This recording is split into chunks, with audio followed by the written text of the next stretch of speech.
Hey everyone, welcome back to the channel. I'm Grandmaster Shaman, and today we're going to be doing the second installment in the top 100 anime of all time. My personal list. I want to first thank you guys for all your support on the previous episode. I know, there were some mixed reactions on, and I kind of expected that considering, a lot of people probably don't agree with the order, and the first 70 entries are all going to be ordered, and then the top 30 anime on my list are not going to be ordered, so do keep that with a grain of salt. But thank you all so much for your support on the channel as of late. It seems like we've gotten a lot of attention, and I really would appreciate if you click that subscribe button down below for me, and as well as that like button, as we get right on into it with number 90.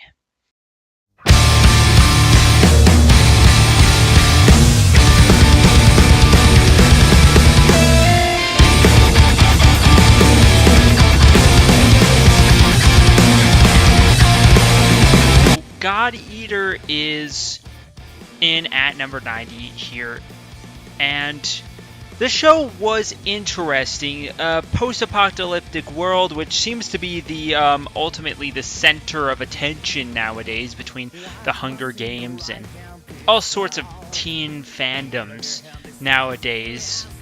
But God Eater does it in a very interesting way.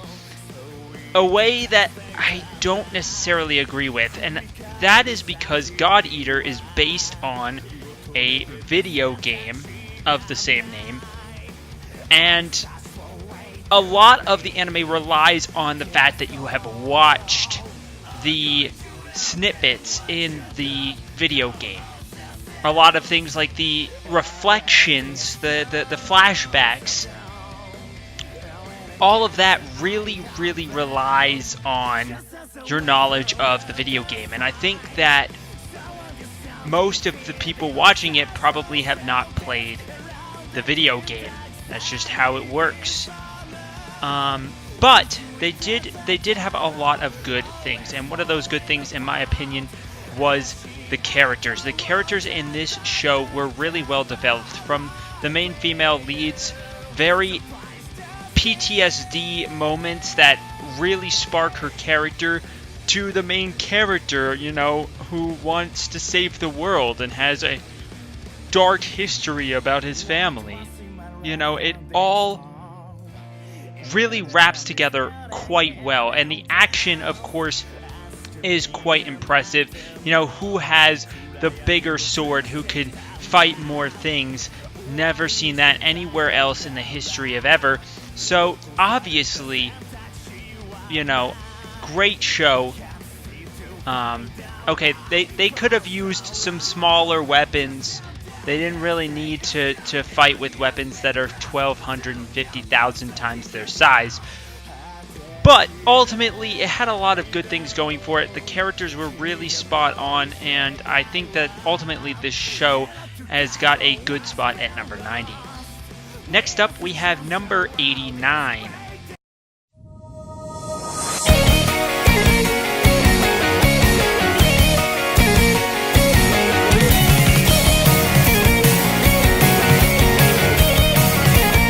So this slice of life comedy MMO Junkie is really good in my opinion. But it sits here at number 88 because it also is kind of generic, especially considering that it just came out last year.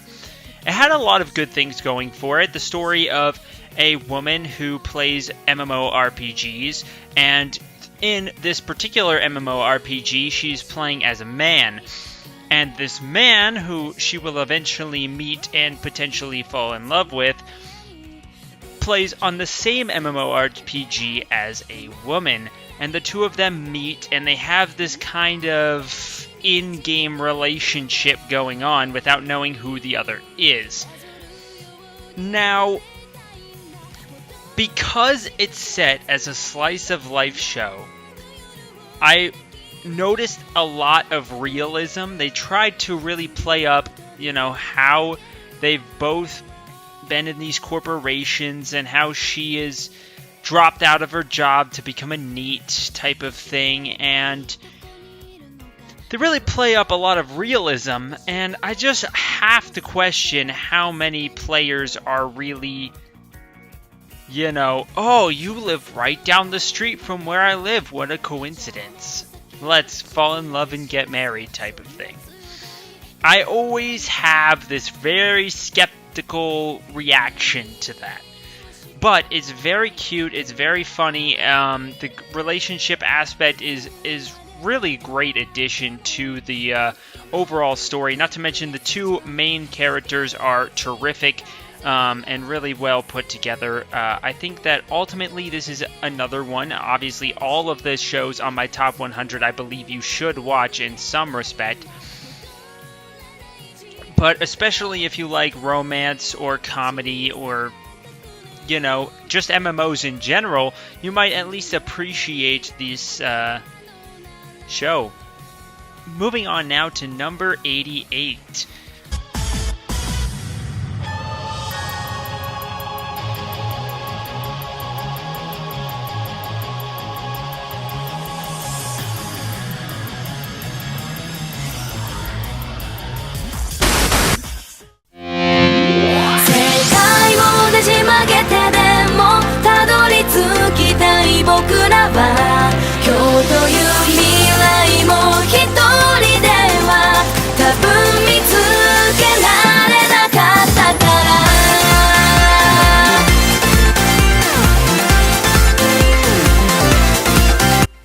Soul Eater. Alright, where have I lost everybody? Soul Eater wraps up here at number 88, and again, just as I said previously in the last episode, Soul Eater does include Soul Eater Not, because it is of the same franchise. So, speaking of Soul Eater, Soul Eater is a show that is really long, and most shows, such as Naruto and all these other shows that I listed off in the previous episode, I'm not a very big fan of. But Soul Eater was a really well put together show. I didn't necessarily like the ending, but the characters were really, really good, and when it had a plot, it was usually pretty solid. So in my opinion, Soul Eater is a little bit above those other regular, shonen billion episode long shows. However, it does sit at 88 because of the same reasons that I have spoke of before. Long, drawn out episodes that have nothing to do with anything, that are just there for no apparent reason. Villains that kind of suck ass. And a lot of times where you would just skip chunks of the episode because it just really doesn't matter. But I have to say that it's definitely a must-watch. But one thing I do have to say is that Soul Eater Not was really good. It was surprisingly really good. Not even gonna lie. A lot of people seem to skip over Soul Eater Not. Oh my gosh, it has 3 chicks as the leads, and all the other characters do is make these short little cameos. And so people just write it off. Oh, this is going to be terrible. And one thing I really liked is how they set things up. One thing is that it's a short anime. It's a 12-episode series, a normal length, really. And in my opinion, 12 episodes is a really good length for an anime. That's about 4 hours, which is a pretty good amount of time. You can get pretty much everything you need in there, and most of the time you don't have to even lose your audience's attention. And Soul Eater Not didn't really have to worry about that. It starts off building up these 3 characters, our 3 female lead characters, one of which is a weapon, and the other two are users. And for the first time in Soul Eater history, there were 2 users for a single weapon. And that is kind of the focal point of the show, is that over the course of the show, she is trying to decide whether or not she should go with one of the weapons, and then the bad guy attacks roughly towards the middle of the series. We get some, obviously, build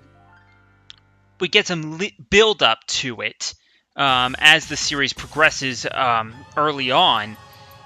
And sure, it's got some cutesy elements. The 3 main characters are all female, and they're all very cute high school female chicks, so it makes sense. But the story and the bad guy are really impressive, in my opinion. And the bad guy, of course, being able to use her powers to manipulate people's wills and basically control them. And by doing this, she can basically try and take over the entire academy.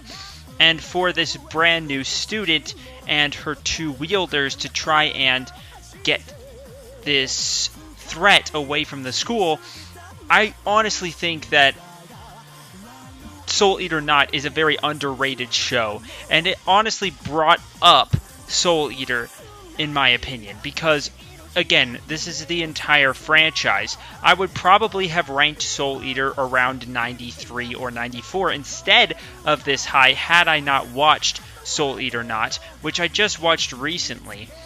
And I have to say, if you're a fan of Soul Eater, do not write this show off, because it's really good. And if you can't handle the cutesy stuff, then, I'm sorry, but the cutesy stuff goes away pretty quick. Okay, not really that quick, but like when the bad guy attacks and things start to go south, picks up real fast. And the ending, the big fight at the end was terrific, was really good. And for a 12-episode anime series, that is what I'm expecting. And I feel like in the main show, there was so much build up, and I just don't feel like I got enough. And maybe that's just me and these long anime, but this is my personal list, so there you have it. So we're going to move on next to number 87.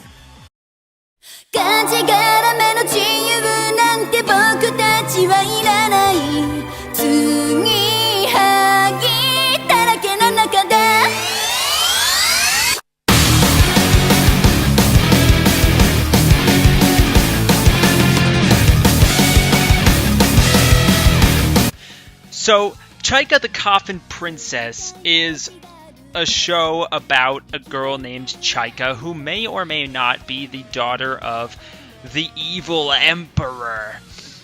The evil demon lord. And her entire goal is to collect all of her father's remains and bury him and give him a proper goodbye.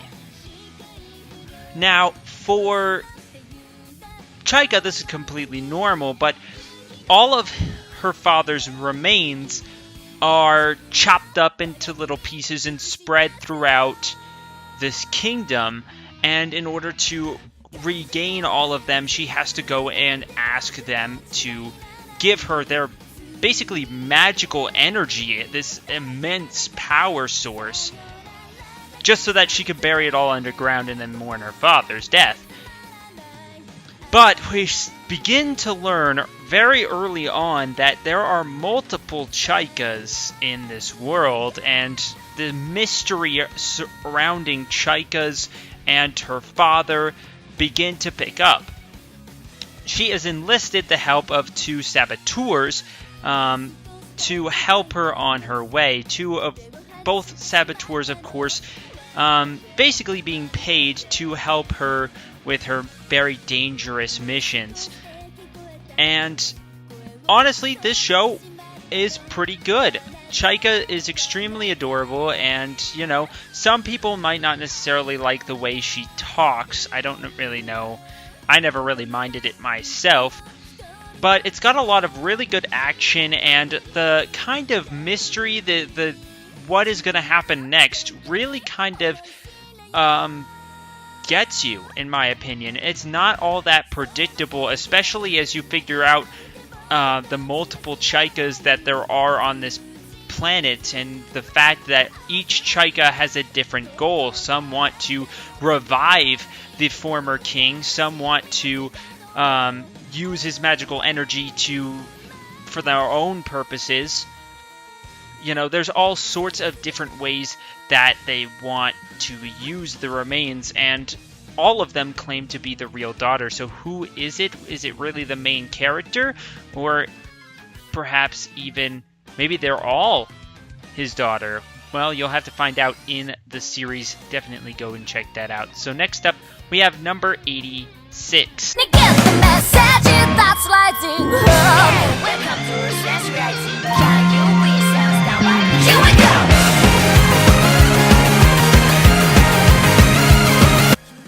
This one was really, really hard to place, because there are so many good things about this show. It's a really, really popular show for never getting a dub, and if you're one of those, oh my gosh, dub is the way of life, well, I'm sorry for you. But one thing about this show is that the main character is really interesting. You know, he doesn't have the ability to use magic in a magic high school, and thus he's given no star patch right here. He is considered irregular, hence the name of the show. But he builds magic weapons that are able to harness magical energy and project them in ways that people would never be able to do on their own. And this ability is what really leads him through the series. Now, at the beginning is a little bit of a slower start. You know, you get to see his really awkward relationship with his sister, and we slowly kind of learn the evil going on in the background. And of course, I have to say that the main, well, not the main villain, but one of the more bad guys, obviously he's seen killing lots of people, or what we can assume to be real people, is Suzaku Kururugi from Code Geass. And if you don't believe me, just look at the guy. The guy looks exactly like Suzaku. Okay, it's not actually Suzaku, but the guy looks exactly like him. And I just found that interesting. It just drew me into the show more for no really good reason, not to mention he was a badass. And of course, everything's kind of leading up to these two having a fight, you know, which we obviously do get. And you should, in my opinion, definitely watch these, of course, as for all of them. But there were some drawbacks that made this very difficult to place. In my opinion, this was a very predictable show. I could kind of see everything that was going on, and while they tried to make the main character seem like really good at tactical warfare and just an absolute badass, a lot of the stuff that he does in terms of tactics and, you know, battle strategies are pretty obvious things that, you know, aren't new concepts by any means. Not to mention the fact that things, again, like I said at the beginning, are pretty slow moving at the beginning. Not really too much going on. This is a 24 episode anime series, so it is basically a double season.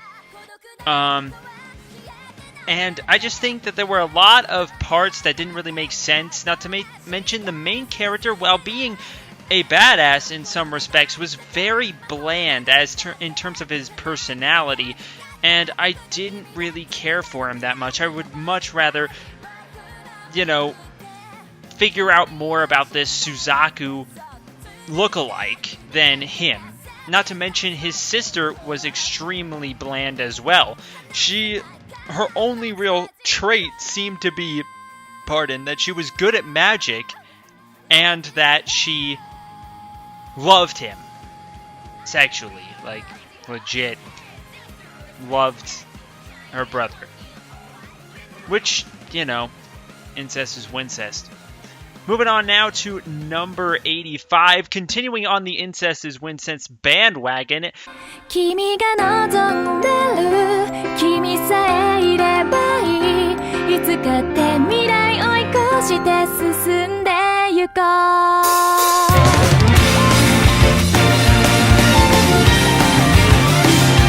A Sister's All You Need is actually about writing, and it falls in at number 85 because it's about writing. And as a novelist myself, this show will always have a special place in my heart. While obviously there are a lot of drawbacks to a show like this, of the main character's sister complex, where he exclusively writes about a brother and sister falling in love. Not to mention the chick that kind of likes him for reasons that are a little vague and insignificant. Of course, not that that's uncommon in anime, but you know what I mean. While this show does have those drawbacks, this show also has a lot of positives that I feel like people should watch. It may even get you interested in writing, who knows, but the stories that are told throughout this show, not to mention the variety of characters, all with very interesting character types, they really make this show fun and exciting. And honestly, it's extremely underrated in my opinion. Not to mention they get being a novelist down to a T. The episode where they play the board game about trying to become a full-time light novelist was really enlightening, and also kind of a real true look in on the life of a novelist. And what's great is they don't sugarcoat it. They don't say, oh man, I'm a multi-million-dollar writer, oh I'm just amazing. No, these guys are up-and-coming writers that have signed on to write, but they're still pretty low on the food chain. And that being said, these writers all have very unique ways of writing, and I think that it's really interesting to see the kinds of things that writers need to do. For instance, one of the main characters needed to write a story about a specific place, and in order to get that, they have to go there and they have to see all the sights and they have to write down everything that they see and try and make it as realistic as possible. And it shows just the difficulty that it is to write, especially considering that a lot of people, including me, are perfectionists when it comes to writing. I need this to be perfect. I need the city to be exactly how it truly is, especially if you're writing in present day time. Not to mention the fact that these writers all have kind of tendencies. For instance, okay, so there's this girl with the white hair, and she can't write without being completely 100% naked. And sure, it adds to the comedy. Haha, she writes in the nude, whatever. But it brings up a very good point about a lot of writers. For instance, I personally can't write when there's a lot of noise. I can't write listening to music like some people can. It's too distracting for me. I can't go when a television's on, even in another room. If I can hear it, it's distracting me, and I need to have complete and utter silence. I know other writers that have different things that they do, whether it's a specific style in which they write, or perhaps what exactly they need to do. Some people can only write well sitting at a desk, and they can't write well sitting in bed like I am currently doing right now. So it depends on the person, and I think you get a lot of that in this show. And I think it's very interesting, even if you aren't necessarily a novelist or whatever. It's a funny show. Really, really great comedy in it. And it also gives you a little bit of insight on actual writers, especially in Japan, and I would highly recommend watching it. So next up, we have number 84.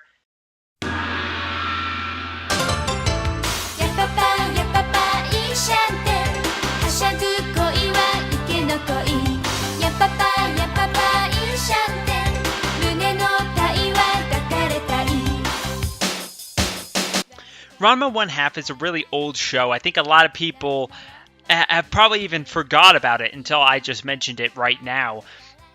This show is great, in my opinion. The characters are terrific. There is a wide variety of them. And while this show doesn't necessarily have a plot, the episode or group of episodes always have something very interesting to portray. And while this show is somewhat long, it always keeps you coming back for more. And it's one of the very few shows of this length that I can really watch.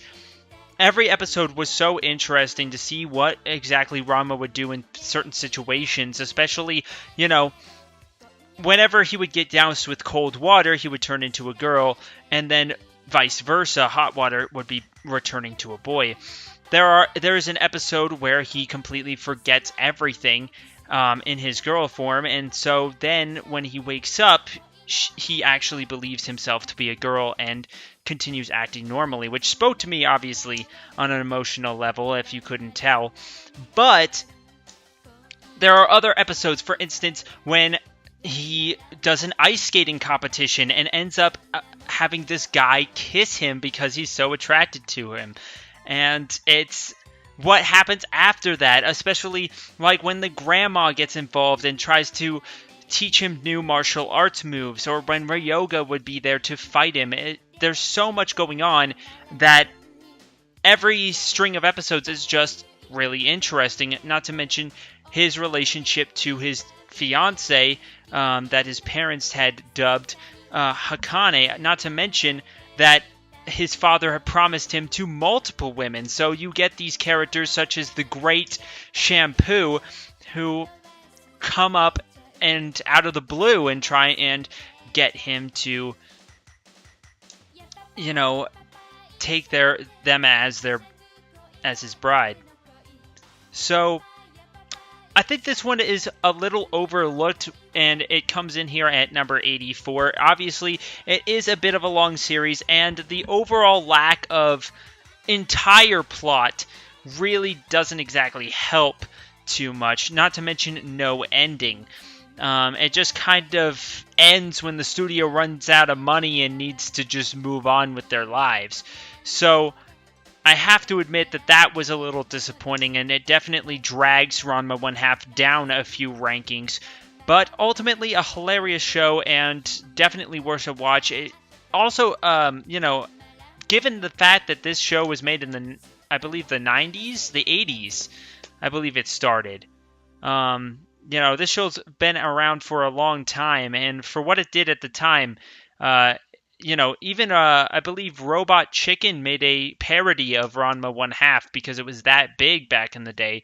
So I just think that, it's one that doesn't get talked about as much anymore, but still deserves some recognition and praise. Moving on now to number 83.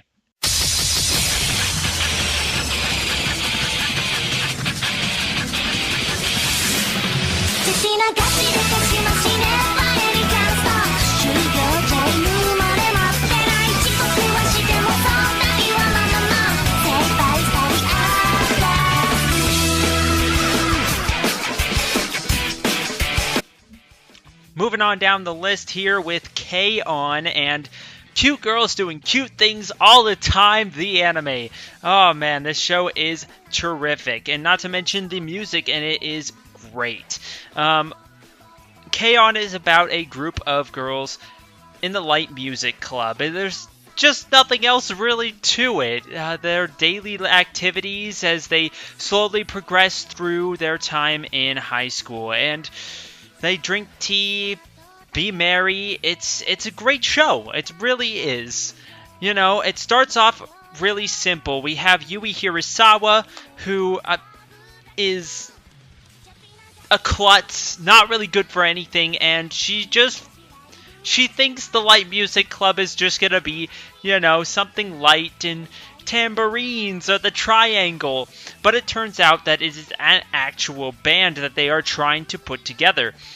And you have the outgoing and ever vibrant Ritsu Tainaka, as well as Mio and Mugi, to round out this group. And of course, in the second season, you get the addition of Azunyan, who I just love that nickname. I can't help it. If you guys watched my Sakura Sadist video, whenever Azusa,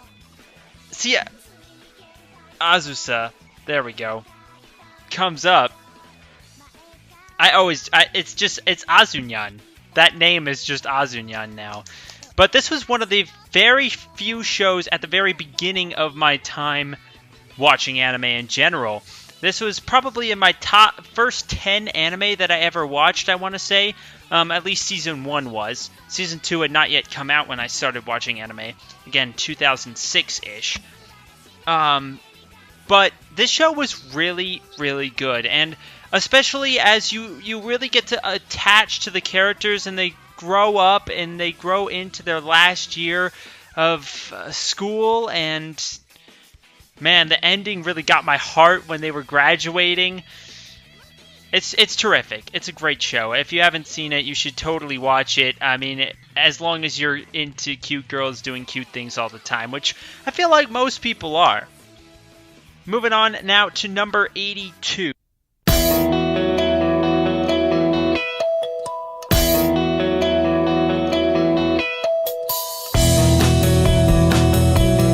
So, this anime is about a young girl who died.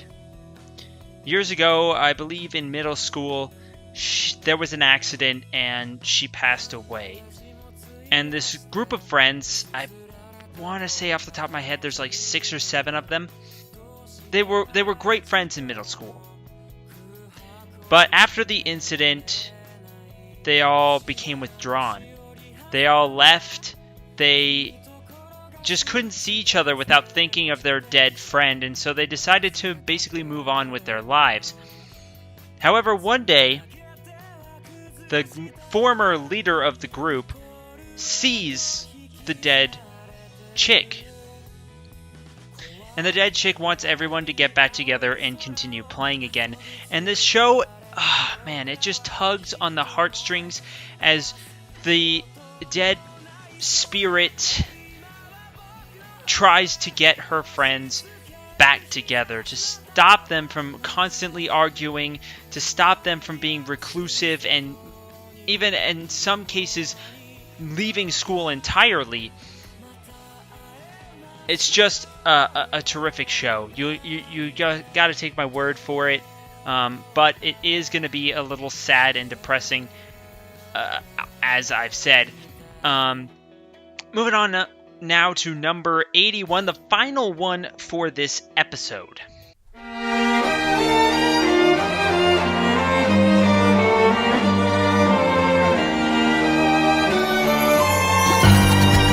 So,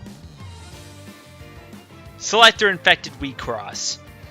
So this is based on a card game in Japan, which does not have an English translation to this point, but I have to say that this show made me want to play the card game more than I think the first series of any other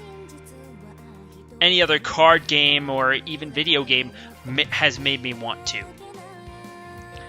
You know, the first season of Yu-Gi-Oh! Existed, but honestly, the first season, the first series, I don't really know if it really makes you want to play the card game or not.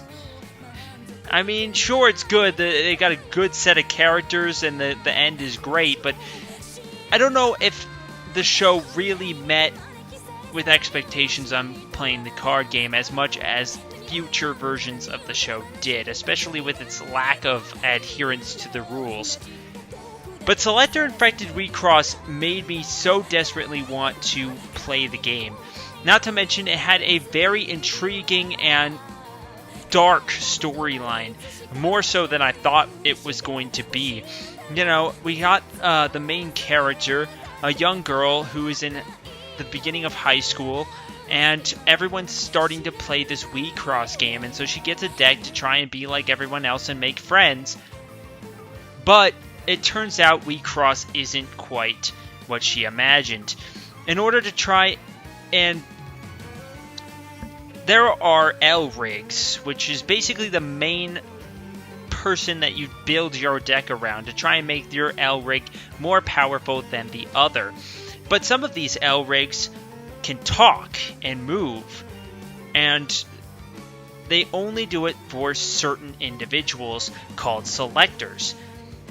And these selectors go into battle and try to become the Eternal Girl, which will in turn get their wish granted. And this is the point of the show where you say, what's the catch? You can't just win a bunch of games and become the Eternal Girl, get your wish. There's got to be some sort of drawback. There has to be some sort of dark underlying problem. And of course there is. If you get 3 losses, it doesn't even have to be in a row. If you get 3 losses, period, your wish becomes corrupted. So everybody except the main character at the beginning has some sort of wish that they're fighting for, whether it's love, whether it's riches, whether it's power. And of course, if they become the Eternal Girl, then they grasp it. Even if they don't know themselves what the wish is, everybody has one. And that's the question. After 3 losses, your wish becomes corrupted. Meaning, if you wanted wealth, you would fall into poverty for eternity. For losing 3 times in general. So obviously that begs the moral question of what happens. You know, what if there is someone who is sick and wants to get better? Their goal is to be cured of this disease. And then they lose 3 times and die from it. So that is basically the premise of this show, and it gets really intense as it goes into the 2nd season, as the main character tries desperately to obtain her newfound goal and become an Eternal Girl, despite the fact that it could potentially injure people along the way. And that is the struggle that throughout most of the show really begins to take place. Is it worth your dream worth crushing other people's? And it really is very interesting, and it goes through the card game. The only problem I have, and the reason why this one is number 81, is it does not teach you how to play the card game at all. So I don't know how to play it, but it does its job in promoting the card game itself, and that I think is ultimately what they planned for.